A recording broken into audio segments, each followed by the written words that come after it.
Get out. Oh, yeah, I beg you, touch me. Oh, come on, are you mad? Oh, no. I will slap her. Oh, people see it.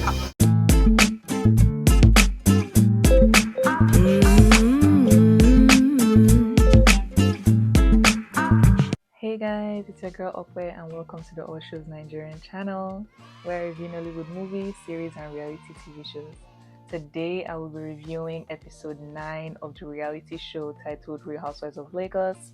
And if you would like to watch my previous reviews on the previous episodes, I will definitely link the links to those videos in my description box or also at the end of this video. So yeah, if you're new here, hey, welcome to the channel. I hope you stay. I hope you enjoy what you listen to at the end of this video.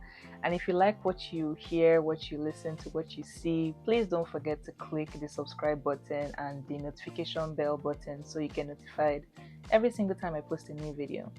Alright, so if you're also a returning viewer, hey, you know the vibe, you know how it is. Get your coffee, get your drink, get your wine, whatever you need to like unwind and relax. And yeah, let's get into this review. So the episode starts off with Tanya meeting up with Iyabo to catch up on things while she gets a tattoo. I was shocked to see that Tanya was getting a tattoo because she never really like struck me as that kind of girl that like would like to get stuff like that, but good for her. Like, I'm happy for her. They discuss Tanya's Zaza event and talk about Miriam's recent exchange with Chioma. They feel something is a bit off with Miriam, and Tanya feels Miriam is being an attention seeker in all these situations. And I agree. Like, I feel like since the beginning of this season, Miriam has been a menace. Like, Miriam the menace at this point, because she has really been a menace. She has gotten in arguments with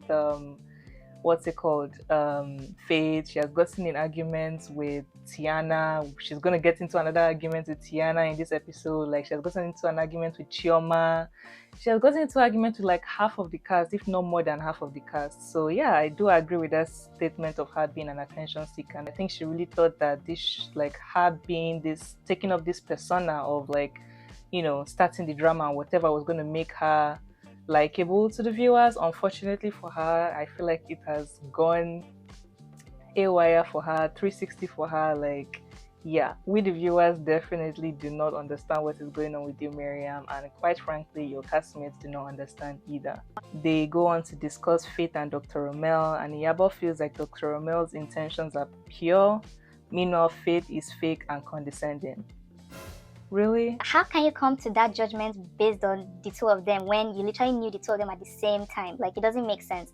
You're acting like you've known Dr. Romel since Thy Kingdom Come type of thing, and like all of a sudden you're just meeting Faith when you literally knew the both of them around the same time. So this newfound obsession, newfound love, newfound whatever that she has for Dr. Romel, honestly, I don't understand it. Is he giving her free Botox session, makeovers type of thing for her, like that she has to like go hard for this guy? I really don't understand. Iyabo feels like Faith is not one of them and doesn't fit into their group. And when she made that statement, I was like, who died and made Iyabo the king or the queen of this group? Like, who is she to know who fits in and who does not fit in? Are they paying you as an executive producer, or are they paying you as a cast member of this group? So it's really the confidence for me. You are the one that seems out of place in this group, if I'm being honest. Like, you have no substance, you lack substance, and you are calling out somebody essentially for the same thing that you are lacking. You are the one that seems disingenuous. Like, I don't understand you. You were one person in season 1, and now all of a sudden you become the villain in season 2. Like, are they paying you extra for this role? It doesn't make sense. So essentially what she's calling Faith out for, allegedly, which Faith is not, is what I see in Iyabo. I feel like she's just mirroring herself. Like, all these things that she has to say about Faith are actually what she is displaying for us, the viewers. Comment down below what you guys think about that. Anyways, when they were talking about this, Tanya clearly from her, you know, body language and things that she was saying in her confessionals was like, I honestly don't want to take sides. I don't know Faith like that. I don't know Dr. Romel like that. So I'd rather just stay out of this whole situation rather than pick sides. And I respect her for that, because at the end of the day, like, you don't know these two people like that. Like, why are you just like going hard for this Dr. Romel guy when you don't really know him like that? You still know him on a surface level type of thing. So yeah, I definitely agree with Tanya. I'd rather stay out of it than like start picking sides and all that. Chioma is having a photo shoot in the next scene, and while they are wrapping up the shoot, she receives a flower or flowers from a secret admirer. She reveals to us viewers that she has quite a list of secret admirers, and before we can even like say Jack Robinson, the guy who supposedly brought the surprise flowers walks into the building, and I'm like, okay, like, was this planned? And honestly, when they were conversing and like talking and I guess catching up, because apparently the guy went to the same law school that she went to, and even though she didn't know who he was and never knew him until like meeting him there, I was like, I'm sorry, happy for Chioma if this is actually legit, but that scene looked fake as hell. Like, it did not feel genuine, it did not feel authentic. If he's your secret admirer, he should be a secret, right? You shouldn't know who he is. How did he know that you'll be having a photo shoot at that moment in that location filming this show? Like, it just didn't make sense to me because she already called him a secret admirer. So it seems like she already knew him and he already knew her and he knew where to meet her for this scene. But that's just all I'm saying. I'm not trying to like insinuate anything, but at the same time I just wanted to share my opinion because like it didn't seem genuine. It seemed like he was meant to be there. But it's like if he was supposed to surprise you there, how was okay. I think I'm just thinking too much and you guys get what I'm trying to say. Another thing I noticed with the guy, is it just me or did he look like an actor? I feel like I've seen him on my screen somewhere, maybe like a presenter, an actor or something like that. So if you guys recognized him or he also seems familiar to you guys, please let me know. Comment down below his name so I'll like actually Google him because he looked really familiar to me. Tiana invites the ladies to Ile-Ife, and it seems like it's only Mariam, Chioma, Tanya, and Iyabo that are able to come. I'm not really sure why Faith wasn't in this scene. Maybe I just did it, I missed the reason, but we find out that Laura isn't able to make it because she has like a dress fitting thing with her girls and everything, so she wasn't able to make this trip. But I'm not really sure why Faith didn't make this trip.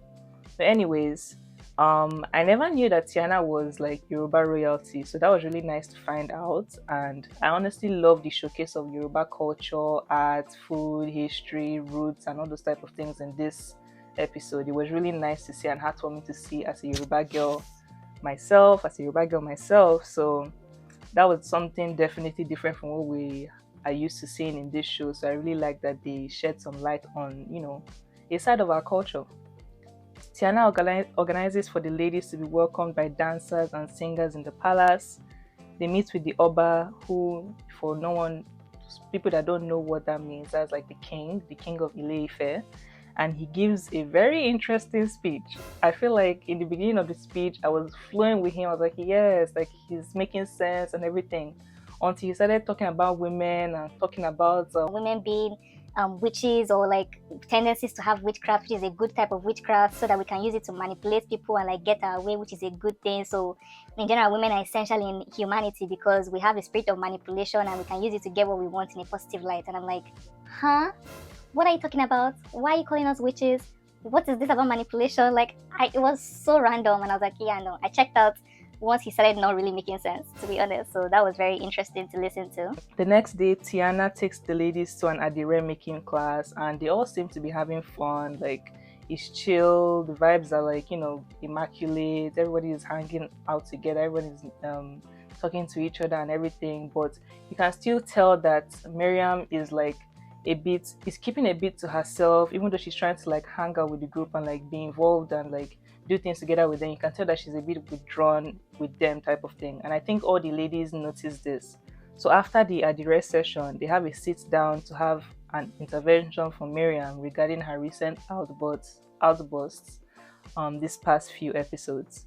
Bottom line, seems like Mariam's gossiping and underground tatafo has finally caught up on her, and Tiana isn't owning up as well to some of the things that her and Mariam had discussed, you know, in private regarding all the other ladies. Mariam feels the ladies ganged up on her and becomes defensive.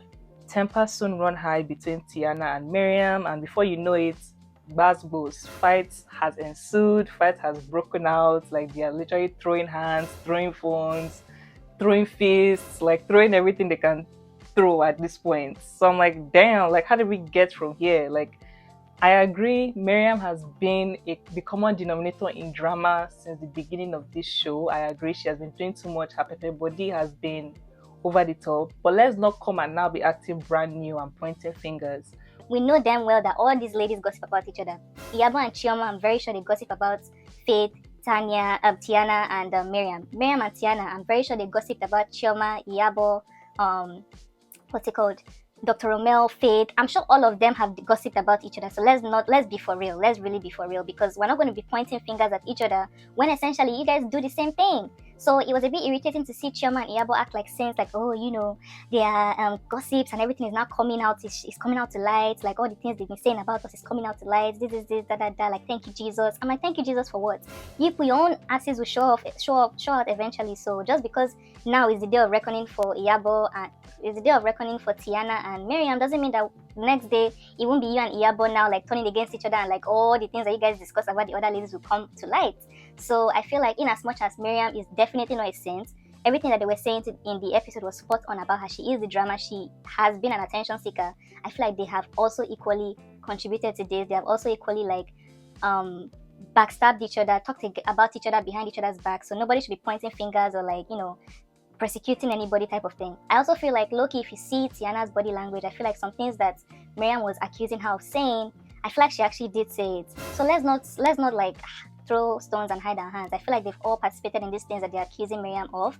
And honestly, the thing I would have even loved for them to literally like, you know, gather her together for was maybe her behavior to Faith. Like that's the real thing that, you know, was like the main talk of this whole season. I feel like that conversation, they pointed her out, they called her out regarding that situation. That makes sense. But calling her out because she's talking about Tiana or she's talking about Iyabo and she's talking about Chioma, that's a normal thing. Like let's be real. They all talk about each other. I wish they actually like called out on serious situations like what she did with Faith in Iyabo's event. Also, regarding last episode, just to also put context, because they also brought that up in this episode, talking about Miriam said this heartless thing to Chioma, like Chioma, because she out there has said that type of thing to Chioma. Again, I'm stressing the fact that why are you guys holding Miriam to a different standard when Chioma literally did the same thing with Tiana a few episodes back? Chioma alleged that Tiana faked her pregnancy and faked her abortion. What is more arsenal than that? That is wrong. Morally, principally wrong. All layers of wrong. And it's like no one is talking about that. Chioma said that thing and everybody just walked past it, jumped past it as if nothing happened. Even now, like watching it back, nobody's saying anything about it. Nobody's calling Chioma out for what she said, except us the viewers. But it's like you're holding Miriam to a different cross, like she's bearing all this cross for you guys, when essentially you guys have gone low down and dirty as well. So let's not call out each other for things that we essentially do as well. But that's pretty much where the episode ends. I feel like I got heated up for no reason. Honestly, seeing Laura go, you know, gown shopping and all those type of things with her girlfriends was really nice. It's nice to see that she has grown since like season 1, and I honestly feel like she kind of has a grasp of how reality shows work now. She kind of learned from her season 1 type of thing, like how she was treated, how she acted, and I think she did kind of like a, you know, proper homework, proper like self assessment regarding herself, so that she would know how to like better take on this season. And I feel like it's definitely paying off for her, because Laura has not been the drama since the beginning of this season, and so far she's slowly becoming a fan favorite. So I love that for her. I love the growth. I love when like my reality show girls, like, you know, definitely like know how to play the game type of thing, and like, you know, are winning. So I'm really happy for Laura. I'm happy for her wedding. Hopefully we get to see bits of her wedding in this season. I don't really know, but it was really nice to see her growth essentially from season 1. But yeah, that's the end of this episode. We didn't see Faith this episode at all. What's going on with Faith? Like, we know that her and Tiana are good, so it was shocking again for me not to see her in this Ile-Ife trip. Maybe she just didn't want to be around the ladies, or maybe she wasn't in the country. But yeah, hopefully we see her next episode. In the trailer for next episode, we see that Tanya has to sit down with Dr. Romel, and we also see Laura. I think Laura has like some words with Iyabo in the next episode. Like in her confessional, she was roasting Iyabo, and I was like, come on Laura, I can't wait to see it. And yeah, I'll definitely see you guys in my next review. Thank you guys so much for watching, and take care of yourselves. Bye.